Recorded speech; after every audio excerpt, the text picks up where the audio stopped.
Some files are never closed, they're only shelved.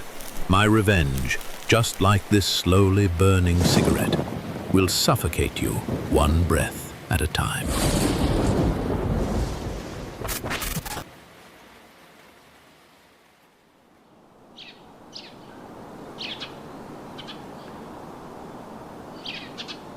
There is a specific kind of silence that settles in a room when everyone knows something you don't. It's not loud. It doesn't announce itself. It hides in pauses that last a second too long, in smiles that arrive late, in conversations that change direction the moment you enter. I didn't notice it at first. Because when you trust people, your brain edits reality for them. It smooths over inconsistencies. It explains away discomfort. It tells you that you're tired, distracted, imagining things. That's what I told myself, that nothing was wrong. The first sign came from my phone. A message from my coworker Lena, sent by accident and deleted too late. I don't know how she still doesn't see it. That was all. No context, no follow-up. Just that sentence, sitting on my screen like a dropped glass you pretend not to notice until it shatters. I stared at it for a long time. Then it disappeared. Sorry, wrong chat, Lena wrote a minute later, followed by a laughing emoji. I typed back, no worries. Because that's what you do when you don't want to seem suspicious. But something shifted. Not fear. Curiosity. I replayed the last few weeks in my head like security footage. The way conversations stopped when I walked into the break room. The way my manager had started over-explaining simple things to me, like I'd suddenly become fragile. The way my friends asked, "Are you okay?" More than they used to, without waiting for the answer. Concern can be a cover. That night, at dinner, my boyfriend Aaron barely touched his food. "You're quiet," I said. He looked up quickly. "Am I?" "Yes." He smiled, but it didn't reach his eyes. "Just tired." That was new. Aaron was never tired when he was lying. Usually he overtalked, filled the space, made jokes. Tonight, he was careful, measured, like every word passed through a filter before leaving his mouth. "What did you do today?" I asked. He hesitated. "Just a beat." But once you notice hesitation, you start noticing everything. "Work," he said. "Same as usual." "Anything interesting?" He shook his head too quickly. "Not really." I nodded and took a sip of water, watching him from behind the glass. "Lena said hi today," I added casually. Aaron's fork froze midair. "Oh?" he said. "How is she?" There it was. The reaction before the information. "She's fine," I said. "She sent me a message." His shoulders relaxed slightly. "Good." I didn't push. I didn't ask why his body had tensed like I'd said something dangerous. Instead, I smiled and changed the subject. That night, when he fell asleep, I didn't. I lay there listening to his breathing, my mind replaying small moments that suddenly felt heavier. The time my sister canceled our plans last minute with a vague excuse. The way my best friend Maya had stopped telling me things directly. The way people looked at me like they were waiting for me to break. It felt like standing in the center of a circle blindfolded, while everyone else watched something unfold. The next day at work, I paid attention. Really paid attention. When I approached my desk, 2 colleagues stopped talking. When I asked a question in a meeting, the room went quiet in a way that wasn't respectful, it was cautious. When I laughed at something harmless, my manager glanced at me like she was checking a temperature. At lunch, I sat alone and watched people through the glass walls of the cafe. They leaned toward each other, whispered, looked up, looked away. Not everyone, but enough. I opened my notes app and wrote one sentence. Everyone knows something I don't. I didn't know what it was yet, but I knew one thing for sure. It wasn't a single person lying to me. It was coordinated. That evening I met Maya for coffee. She arrived late, flustered, eyes darting like she was checking exits. You okay? I asked. Yeah, she said too quickly. Just busy. We sat down, ordered, made small talk. I waited. Eventually she cracked. You seem lighter, she said. I raised an eyebrow. Lighter? Yeah, like calmer than I expected. Expected. There it was again. Expected after what? I asked, keeping my tone neutral. Maya stirred her coffee aggressively. Nothing. I just mean, everything you've been dealing with. What have I been dealing with? I asked. She looked up at me, startled. She stopped herself, smiled awkwardly. You know, life. I leaned back in my chair. Maya, I said softly. How long have you known? Her face drained of color. Knew what? She whispered. I watched her carefully. The eyes that wouldn't meet mine. The hand tightening around the cup. The swallow that came too late. I didn't accuse. I simply said, everyone is acting like I'm fragile.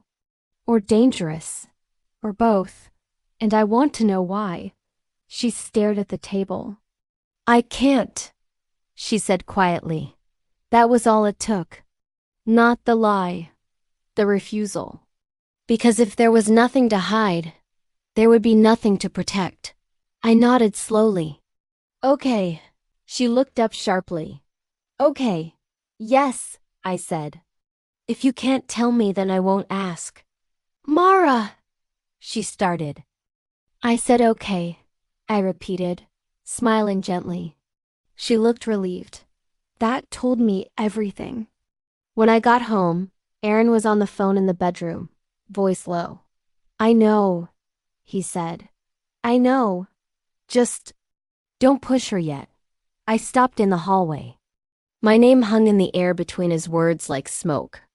I waited. I'm handling it, he continued. She doesn't suspect anything. Not really. My chest didn't tighten. It went cold. I stepped back quietly and went into the bathroom, closing the door without a sound. I looked at myself in the mirror. Same face, same eyes. Different reality. I didn't cry.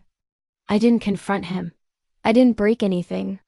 Because in that moment, something very important became clear. If everyone was lying to me, then telling the truth wasn't my responsibility. Finding it was. I opened my phone and turned off read receipts. Muted group chats. Stopped volunteering information. I became observant, careful, quiet, and while they thought I was unaware, I started collecting moments, pauses, glances, contradictions. Because when people believe you're in the dark, they get sloppy in the light. And I had a feeling the truth, whatever it was, wasn't going to be small. It never is when everyone agrees to hide it from you. The hardest part wasn't realizing I was being lied to. It was realizing how many people were participating. Once you see it, you can't unsee it.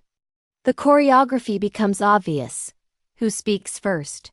Who fills the silence? Who avoids eye contact when certain names come up? I stopped reacting. That was my first real move. I answered messages slower. Not cold. Just delayed. I laughed at the right moments. I showed up when expected. I didn't accuse, didn't ask follow-up questions, didn't press for reassurance. I became easy again. And that's when they relaxed.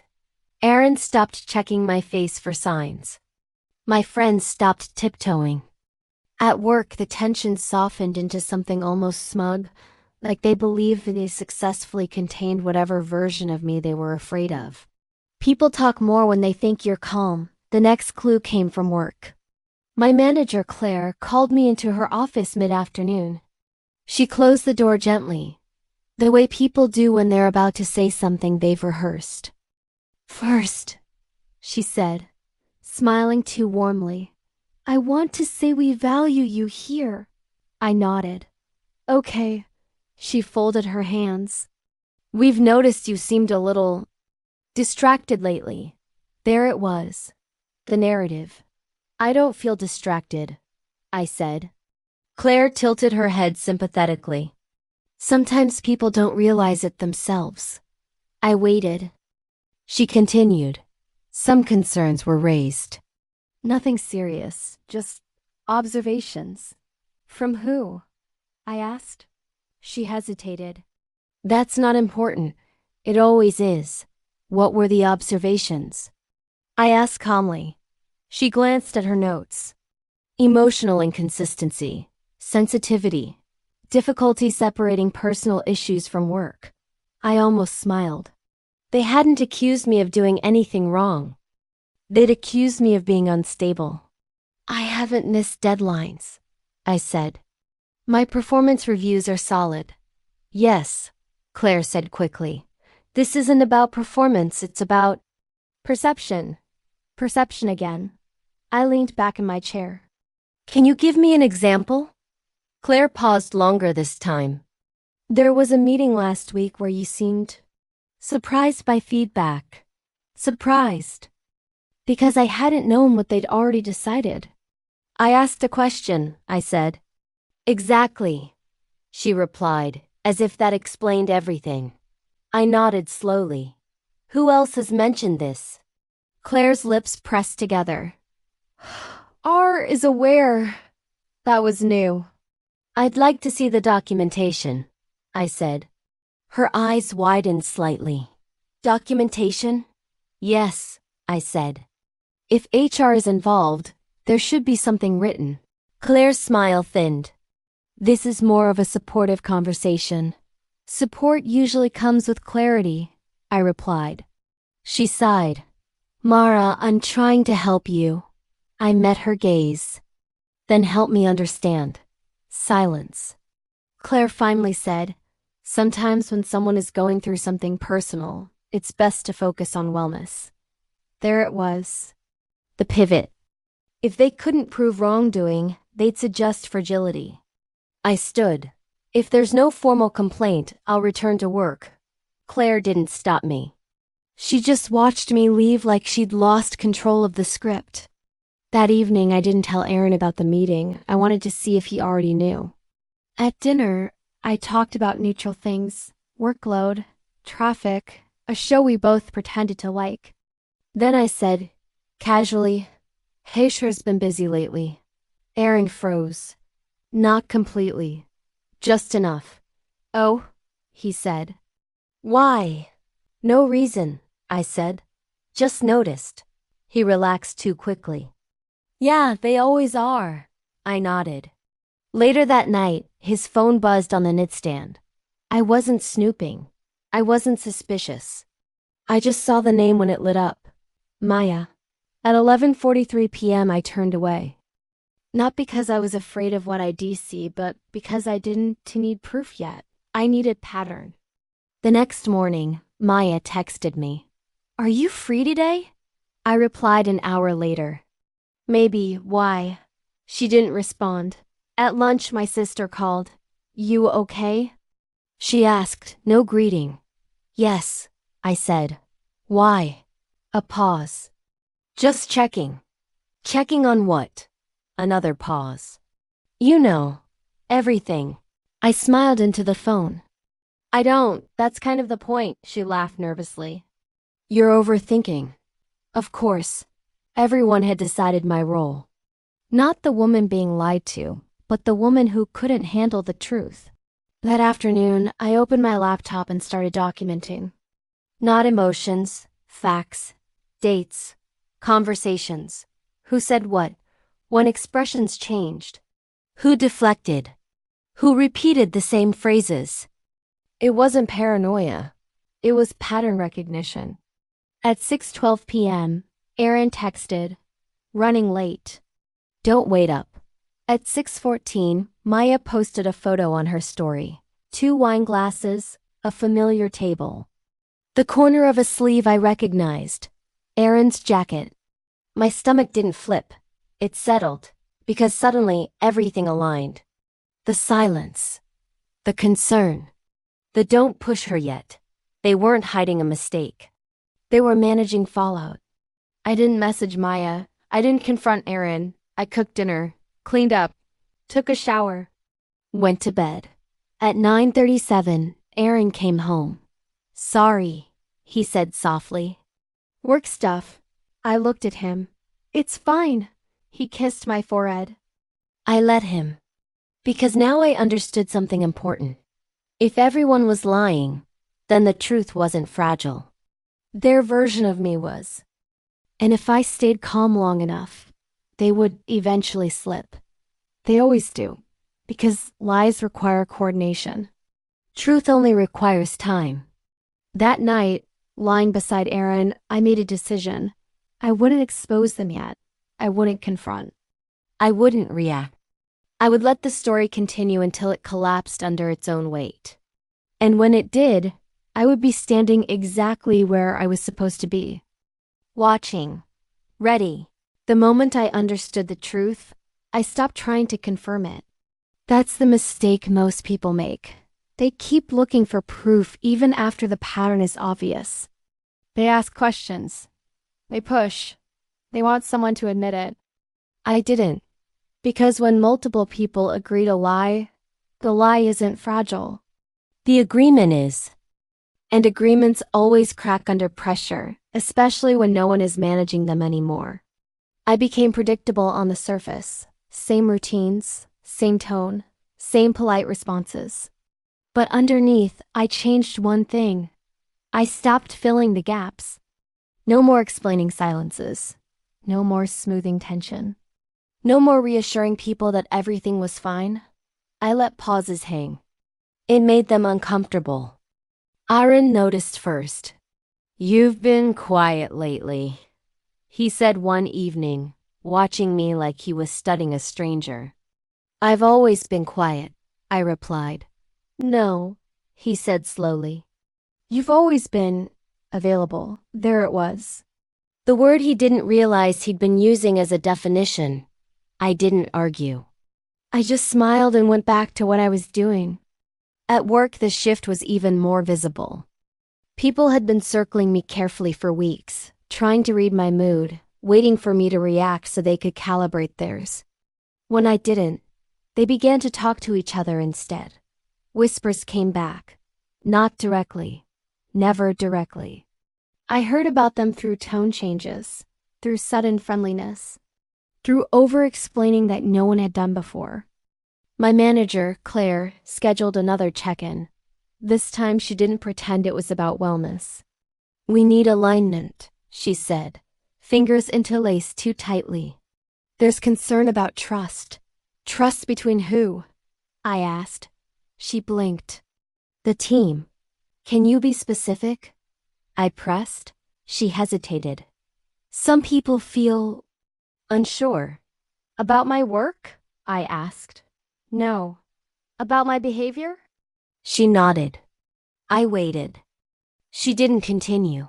That's vague, I said calmly. If there's an issue, I'd like to address it. Claire exhaled. This is exactly what we're talking about. I tilted my head. Me asking for clarity? Her jaw tightened. Yes, she said. This intensity. Intensity. The same word again. I smiled gently. If asking questions is considered intensity, I'd like that noted. Her eyes widened. There's no need to. I'd like it documented, I repeated. That was the first crack. Because documentation requires ownership. And ownership reveals authorship. She didn't document anything. Instead, she canceled future meetings. At home, the lie was louder. Aaron had stopped pretending things were normal. You're pulling away, he said one night, voice edged with accusation. I'm standing still, I replied. You're just not used to it. He laughed sharply. You're acting like everyone's against you. I met his eyes. Is that what you think? He looked away. That told me everything. The real collapse happened on a Friday afternoon. An email went out from HR mandatory meeting, all department heads included. No agenda, no explanation. Those are never good. When I walked into the conference room, the energy was wrong. Too careful, too staged. Aaron was there. So was Claire. So was Maya. That was new. HR opened with neutral language, but I could hear tension beneath it. We're here to clarify recent concerns and ensure proper boundaries have been respected, the HR director said. Boundaries. That word doesn't appear unless someone crossed one. She continued. There have been reports of personal information influencing professional assessments.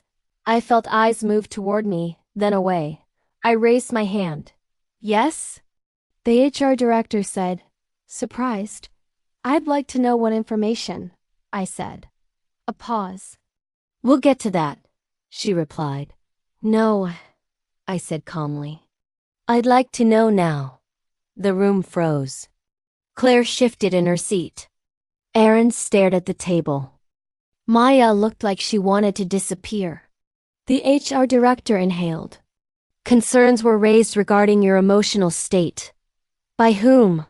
I asked. Silence. That matters, I added. The director looked at Claire. Claire looked at Aaron. Aaron looked up finally. I was worried, he said. I thought she was struggling. With what? I asked. He swallowed. With the truth. The room went very quiet. I turned to him. What truth? His mouth opened, closed. Maya spoke instead. We thought it would be easier if you didn't know, she said, voice shaking. What? I asked. That Aaron and I. She stopped herself. That things were complicated. I nodded slowly. Complicated how? No one answered. The HR director leaned forward. Is there a relationship conflict here that impacted the workplace?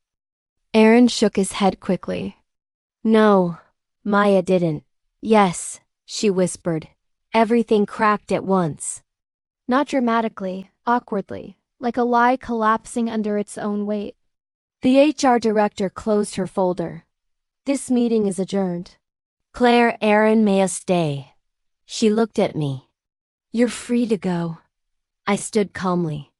Aaron reached for my arm as I passed him. Wait, he said. You're not even upset? I looked at his hand, then at his face. I was, I said. Weeks ago, I left. That night I packed. Not because I was running. Because the truth had finally been spoken out loud and I no longer belonged in a place built on managing it. Aaron didn't beg. He justified. Maya didn't apologize. She explained. Both wanted something from me. Neither asked how I felt. I moved out 2 days later. Changed departments the following week. Cut contact quietly. No announcement. No closure speeches. Because closure is often just another way people ask you to help them feel better. Months passed. The rumors stopped because there was no one left to feed them. Claire transferred teams. Aaron lost credibility. Maya lost access. And me? I didn't win. I didn't expose anyone. I simply stopped participating. And that was enough. Because when everyone is lying to you, the most powerful thing you can do isn't to shout the truth. It's to step out of the story entirely. That's when the lie has no one left to perform for. And that's when it finally collapses. Quietly. Exactly the way it deserves.